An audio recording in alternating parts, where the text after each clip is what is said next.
जो हमारे राम का नहीं वो किसी काम का नहीं। वो किस काम का? अच्छा, भरत जी के ज्ञान से, ऋषभदेव भगवान के ज्ञान से उनके 9 पुत्र योगेश्वर हो गए और भरत जी सब छोड़कर गंडकी नदी के तट पर चले गए। अब देखो गलती कहां होती है हम लोगों से। मैया चुप रहो मेरी मां, मैया ओ जाने वाली मैया, ओ पंचायती मैया, काहे खड़े होके पंचायत कर रही हो मेरी माँ? बैठो मेरी माँ, कहां जा रही हो? सुनो, सारी बात बहुत ध्यान से सुनने की है। भरत जी जैसे ज्ञानी घर परिवार छोड़ के गए और भरत जैसे ज्ञानी का मन एक मृग में लग गया और भरत जी को क्या बनना पड़ा? ओ मोबाइल वाली मैया, चला लो मोबाइल। कहां? व्हाट्सएप पे चली गई। फिर पति परमेश्वर को याद करने लग गई। कहां हो?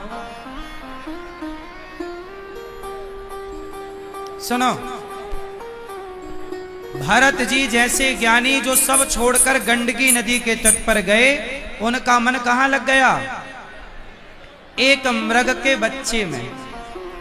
और वो मृग का बच्चा जब मरा तो भरत जी उस मृग का चिंतन करते करते भरत जी मर गए। मतलब जब भरत जी मरे तो भरत जी उस मृग का चिंतन कर रहे थे, मेरा मृग मेरा मृग। अब भरत जी जब मर कर गए तो यमराज जी ने कहा कि आप मृग का चिंतन करते आए हैं, इसलिए आपको मृग की योनि में जाना पड़ेगा। अंते यामति सागति, जो व्यक्ति मरते समय जिसका चिंतन करता है उसकी वो गति होती है। तो बताओ आप लोग किसका चिंतन करते हैं? क्यों मैया, आप मरते समय किसका चिंतन करोगी? तो मरते समय ही करोगी कि अभी से स्टार्ट करोगी? अभी से स्टार्ट होगा तो मरते समय भगवान का याद स्मरण आएगा, मरते समय ही थोड़ी याद आएगा। इसलिए आप गलती ना करना, मरते समय सावधान। मरते समय, अच्छा ये बताओ मैया, आपके मरने से आपके घर वालों को कोई फर्क पड़ेगा? क्यों भैया, आपके मरने से आपके घर वालों को कोई फर्क पड़ना है? कुछ नहीं होता। लेकिन ये गलतफहमी लोग पाल लेते हैं कि मेरे बाद क्या होगा, सब बढ़िया होता है, आप तो आराम से मरो बिंदास, किसी का कोई काम नहीं रुकता भैया। व्यर्थ में ही आदमी ये टेंशन पालता है कि मेरे बाद क्या होगा, सब बढ़िया होता है। हम तो कहते हैं तुम अभी मर जाओ। कैसे मर जाओ? अब ध्यान से सुनो इसकी भी कथा। मरने का मतलब क्या है? पहले तो ये जानो कि मरने का मतलब क्या है। एक फुटबॉल थी, सारे लोग उसे लात से मार रहे थे।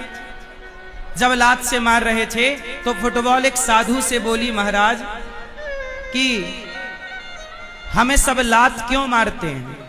तब संत जी ने कहा कि तेरे भीतर हवा भरी है, यदि तेरे भीतर हवा ना हो तो तुझे कोई ना मारे। तो आपको लातें क्यों पड़ती हैं? क्योंकि भीतर घमंड की हवा भरी हुई है, ये हवा निकल जाए। अब मैंने बोला कि मर जाओ। एक तोता था, तोता। एक दिन कथा चल रही थी तो साधु जी बता रहे थे संत जी कथा में कि जो कथा सुनता है मुक्त हो जाता है। जो कथा सुनता है वो, बोलो, मुक्त हो जाता है। तोता सुन के कथा बड़ा प्रसन्न हुआ कि भैया हमने तो सुन ली, अब हम मुक्त हो जाएंगे। वो सीताराम सीताराम बोलने लगा, तभी पीछे से एक आदमी आया और तोते को पकड़ लिया। तोते को पकड़ के ले गया, पिंजरे में डाल दिया। अब तोता पिंजरे के भीतर पड़ा पड़ा कहे गुरुजी ने गलत कथा सुनाई। गुरुजी ने कहा था कि कथा सुनोगे, राम राम कहोगे तो मुक्त हो जाओगे। मैं तो राम राम बोला तो पिंजरे में आ गया। मतलब कथा गलत थी। अब एक दिन क्या हुआ कि वहां पर वही साधु जी आए जिन्होंने कथा सुनाई थी तोते को। तो तोता बोला, गुरुजी आपने गलत कथा सुनाई, गलत कहा। गुरुजी ने कहा, क्या बोला? बोले आपने बोला था कि सीताराम जपो मोक्ष पाओगे, मुक्त हो जाओगे। बोले मैं तो जपा, तो देखो पकड़ लिया किसी ने कि बढ़िया तोता है, राम राम जपता, पिंजरे में डाल दिया। मुझे तो बंधन मिल गया ना, मुझे क्या मिल गया? बंधन मिल गया। अब बताओ गुरुजी मैं क्या करूं? तब गुरुजी ने कहा कि तुझे मुक्त होना है। बोले हाँ। क्या करूं? तो संत जी बोले, तोता एक काम कर, तू मर जा।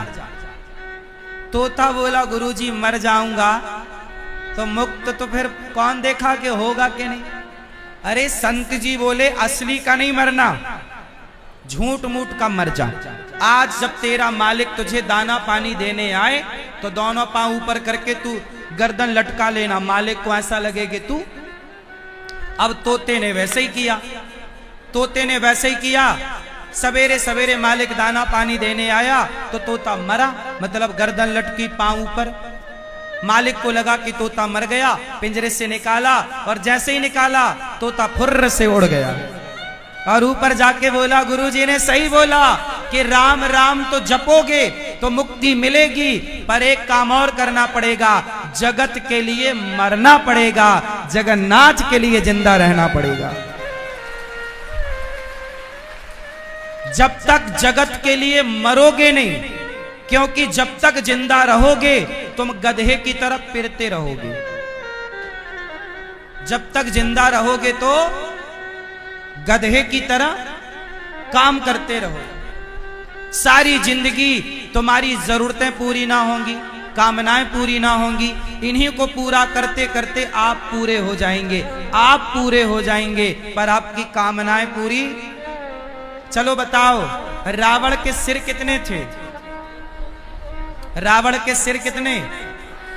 कौन? कितने? 10।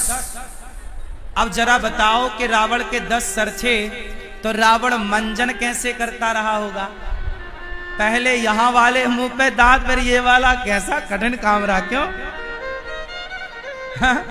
अच्छा, रावण जब 10 सिर थे तो करवट कैसे लेता रहा होगा? चित्त पड़ता होगा ऐसे, क्यों?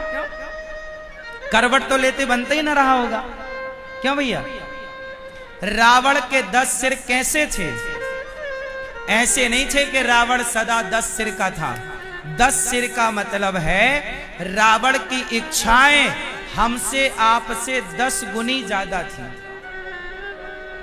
रावण की कामनाएं हमसे 10 गुनी ज्यादा थी, इसलिए कहते हैं दशानन।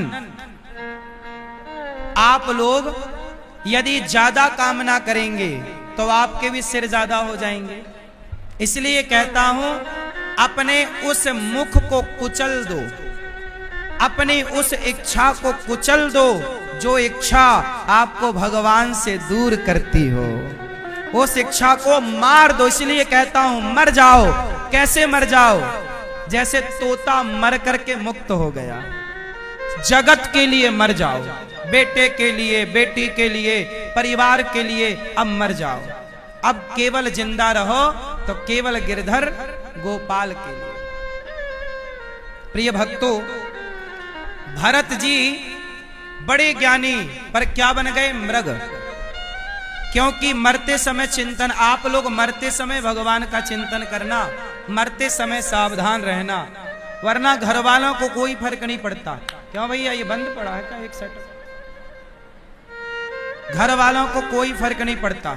इस तरफ का घर वालों को कोई, आप जब मरोगे तो घर वाले, आप जब मरोगे ना तो घर वाले चाय पिएंगे। तब भी जब कोई मर जाता है ना तो पड़ोसी लोग बड़ी चाय वाय लेके आते हैं और बोलते हैं, अब मत रो, थोड़ा चाय पी लो, ठंडी हो रही है, बड़ी मेहनत से बनाई, अदरक वाली है। सास मरी पड़ी है और बहू चाय पी रही है, मस्त बनाई है, तेरी सास मरेगी तो हम तेरे यहां भी लाएंगे। चाय पी रही है और चाय खत्म, फिर चालू, फिर वही चालू नाटक। ये दुनिया को कोई, ये बात सही है कि गलत है? जब आदमी मरता है तो अड़ोसी पड़ोसी चाय वाले लाते कि नहीं? आपके यहाँ ये परंपरा है? हाँ, चाय पी पी के आदमी रोता है। आदमी तो बिना चाय पिए रोए भी ना, रोने के लिए उसको चाय चाहिए। आजकल का आदमी बड़ा मतलबी है, फ्री में आंसू तक नहीं बहाता। बात सही है कि गलत है? हाँ, अब चलो। तो आप लोग सावधान, भरत जी दुर्गति को पा गए। यमराज बोले कि आपको अब मृग बनना पड़ेगा। भरत जी मृग बने, पर तीसरा जन्म फिर मनुष्य का मिला, जहां राजा रहुगण को उपदेश किया। अब जो उपदेश किया वो बड़ा गजब है। राजा रहुगण ने भरत जी को पालकी कंधे पर दे दी। भरत जी चल रहे हैं, चींटी ना दब जाए, जरा उछल कूद करके चल रहे। राजा रहुगण बोला, क्यों रे, तुझे चलना नहीं आता? ठीक ठीक, मैं मृत्यु दंड दूंगा। भरत जी बोले, ये बताओ भैया, तुम मारोगे किसे? चलो थोड़ा ज्ञान की बात कर लेते हैं। बताओ, मृत्यु किसकी होती है, शरीर की कि आत्मा की? कौन मरता है? कौन मरता है? हाँ, शरीर भी नहीं मरता, व्यवहार में कहा जाता है मरता है। चलो मान लेते हैं कि मरता है, पर मेरी दृष्टि से शरीर भी नहीं मरता। मैं सिद्ध करता हूं कैसे, सुनो। शरीर बना 5 चीजों से, पृथ्वी, जल, वायु, अग्नि, आकाश। जब हम मरते हैं तो चिता पर जलते हैं तो अग्नि तत्व अग्नि में मिल जाता है, जल तत्व जल में मिल जाता है, वायु तत्व वायु में, पृथ्वी तत्व पृथ्वी में, आकाश तत्व आकाश में। बताओ अब मरा कौन? 5 तत्व से तुम बने थे, 5 में समा गए। माटी से बना था घड़ा, घड़ा टूटा तो माटी में मिल गया, माटी से बना था माटी में मिल गया। इसे मरना थोड़ी कहते हैं, पर चूंकि व्यवहार में कहते हैं कि मर गया तो कहना पड़ता है कि मर गया, पर तत्व की दृष्टि में कोई मरता नहीं। हम जहां से आए हैं वहां जाते हैं, जहां से आए हैं वहां जाने के नाम को लोग कहते हैं मर गया।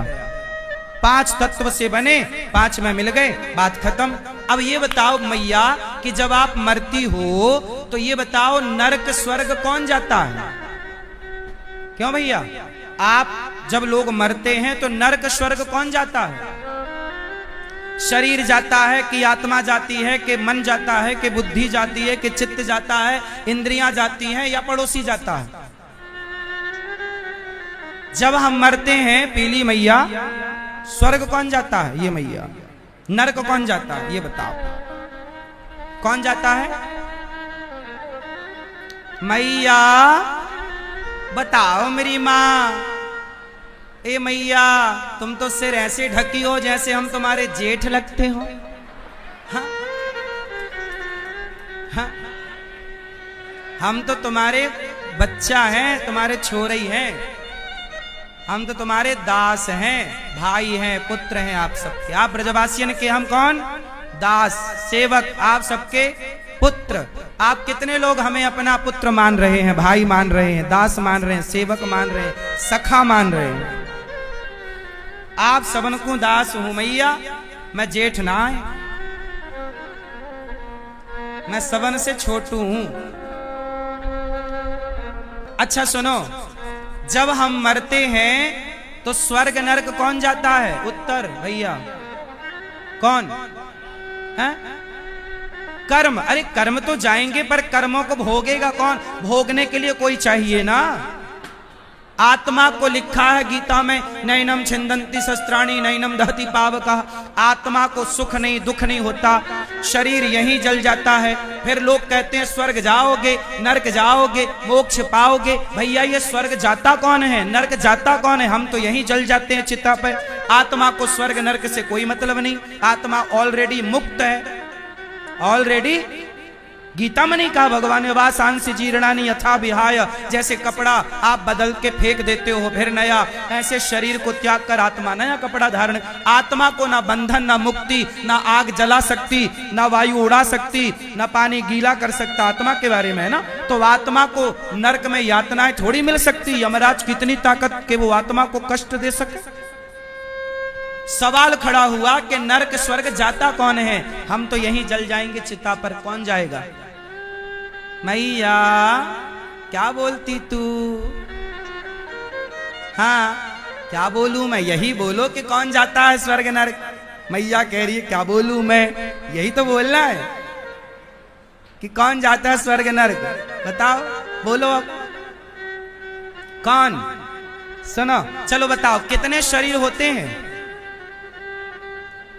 टोपी वाले भैया कितने शरीर होते हैं? एक। ये भैया कह रहे एक। आप बताओ चश्मा वाले भैया, दादाजी कितने शरीर होते हैं? 2। और आगे बढ़ो। शरीर होते हैं 3। ये बेसिक ज्ञान है, ये ज्ञान सबको होना चाहिए, हर सनातनी को। क्योंकि जब ये सुनो, मेरी ये बात आप समझ लोगे तो बहुत सारे प्रश्नों का उत्तर मिल जाएगा। बहुत सारे सवाल होते हैं, नरक कौन जाता है, स्वर्ग कौन जाता है, मोक्ष किसका होता है, हमारा आत्मा एक है तो फिर इतनी सारी आत्माएं कहां से आ गईं? जब आत्मा का जन्म नहीं होता, मरती नहीं, तो जनसंख्या कैसे बढ़ रही है? ये बहुत सारे सवाल हैं और जिनका कोई बहुत बड़ा उत्तर नहीं है, जरा सा उत्तर है। मैं एक जो पूरी बात सुनाऊंगा, कंप्लीट बात सुन लेना, आपको सैकड़ों सवाल के उत्तर मिल जाएंगे इससे। सुनो, हमारे शरीर होते हैं 3। हमारे पास कितने शरीर हैं? 3।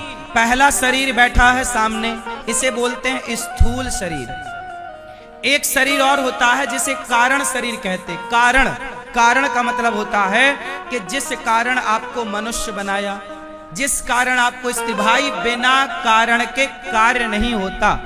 कुत्ता बना ये आदमी, ये कुत्ता क्यों बना? कोई कारण रहा होगा, इसलिए भगवान ने कुत्ता बनाया।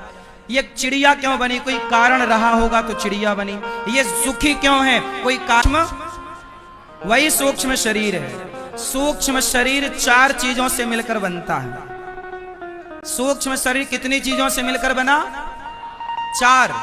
हमारा ये शरीर कितनी चीजों से मिलकर बना? 5। स्थूल शरीर बना मैया 5 चीजों से, पृथ्वी, जल, वायु, अग्नि, आकाश। और सूक्ष्म शरीर जिससे हम सपना देखते हैं, वो शरीर 4 चीजों से मिलकर बनता है। बोलो मन, बोलो मन, बुद्धि, चित्त, अहंकार। इसे अंतःकरण चतुष्टय कहते हैं। ठीक है, इन चारों के समन्वय को सूक्ष्म शरीर कहते हैं। जब हम मरते हैं तो हमारा ये शरीर जलता है, पर जो सूक्ष्म शरीर होता है जिससे हम सपना देखते हैं, यमदूत आते हैं, उसी शरीर को पकड़ करके ले जाते हैं और वही स्वर्ग और नरक का भोक्ता बनता है, वही जाता है उसी का। अब कबीरदास जी कहते हैं कि माया मरी ना मन मरा, मर मर गया शरीर, आशा तृष्णा ना मरी, कह गए दास कबीर। कौन मरता है? शरीर मरता बार बार, पर वो सूक्ष्म शरीर कभी नहीं मरता। सूक्ष्म शरीर को मन भी कह सकते हैं। चलो बताओ, मन मरता है? आदमी मर जाता है पर मन नहीं मरता, ना भरता है ना मरता है। ना मन भरता है ना मन मरता है। तो हमें पकड़कर यमदूत ले गए, तो क्या पकड़ करके ले गए? वही सूक्ष्म शरीर। और जब आपका अगला जन्म होगा तो वही सूक्ष्म शरीर आपका वही होगा। हम शरीर बदला स्थूल, सूक्ष्म शरीर कभी नहीं बदलता, याद रखिएगा। अब सवाल खड़ा हुआ, जो पिछले जन्म में मेरा सूक्ष्म शरीर था वही इस जन्म में, अगला कुत्ते का, बिल्ली का भी शरीर मिला तो सूक्ष्म शरीर वही रहेगा। भले वो एक्टिव ना हो पर पड़ा रहेगा। जब मौका मिलेगा वो अपना विस्तार करेगा। ये विषय बड़े गूढ़ हैं, बड़े लंबे सत्संग से समझ में आते हैं, परंतु आपको थोड़ा समझ लेना चाहिए कि स्वर्ग नरक का भोक्ता शरीर ये वाला नहीं, सूक्ष्म शरीर। क्लियर? अब एक सवाल और है कि आत्मा जब जन्म नहीं लेती, मरती नहीं, तो फिर जनसंख्या कैसे बढ़ रही है? क्यों भैया? जब आत्मा का जन्म ही नहीं होता, मरती ही नहीं, तो जनसंख्या कैसे बढ़ रही है? जनसंख्या बढ़ रही है मतलब आत्माएं बढ़ रही हैं। चाइना तो नहीं बना रहा है आत्मा। सुनो, इसका भी उत्तर है। बताओ, दर्पण एक है और एक दर्पण है तो आप एक दिखोगे, पर 1000 दर्पण रखे जाएं तो आपका 1000 चित्र होगा कि नहीं? 1,00,000 दर्पण होंगे तो आपके 1,00,000 चित्र होंगे कि नहीं? हाँ, उसी तरह ईश्वर एक है पर उसके चित्र अनेक हैं। उस अनेक चित्र का नाम ही आत्मा है। ईश्वर अंश, जीव अविनाशी। तो जो हमारे भीतर आत्मा है वह आत्मा ईश्वर का ही चित्र है। जैसे दर्पण में कौन दिख रहा? आपका चित्र। उसे कहते हैं प्रतिबिंब। क्या बोलते हैं? प्रतिबिंब। पर सरल भाषा में आप समझो, जैसे दर्पण में हमारा चित्र दिखता है उसी तरह हमारे चित्र करोड़ों हो सकते हैं कि नहीं हो सकते? 1000 दर्पण तो 1000 चित्र, करोड़ दर्पण तो करोड़ चित्र। उसी प्रकार शरीर है दर्पण और आत्मा है ईश्वर का इस दर्पण में चित्र। बोलो हाँ। नहीं कहते तोरा मन दर्पण कहला, तेरा मन। तो हमारा ये सब दर्पण है और चित्र किसका दिख रहा? हमारे भीतर भी कौन दिख रहा? भगवान। हमारे भीतर से भगवान निकल जाएं तो हम अभी गिर जाएंगे। बोलो हाँ। खेल उसी चित्र का तो है जिसे आप आत्मा कहते। तो आत्मा किसका स्वरूप है? ईश्वर का। चलो, भरत जी ने जब राजा रहुगण को समझाया तो भरत जी के ज्ञान से राजा रहुगण चरणों में गिर पड़े और भरत जी के दिव्य ज्ञान से कि मारेगा किसे? राजा रहुगण चरणों में गिर पड़े। भरत जी दोनों भगवत चिंतन करते भगवत धाम गए। ये राजा रहुगण के अभिमान को दूर किया। इसके बाद 28 प्रकार के नरकों का वर्णन भागवत जी में है। जो पापी, अच्छा नरक जाने से किसे बचना है? आप में से कितने लोग नरक जाने से बचना चाहते हैं? वैसे आप लोग नरक जाओगे ही नहीं, ब्रजवासी हो। अच्छा ये बताओ, आप लोग पाप तो कोई करते नहीं होगे कि करते हो? करते हो। यदि करते हो तो फिर भैया देखो, अपने को सावधानियां कर लेनी चाहिए। क्या करें?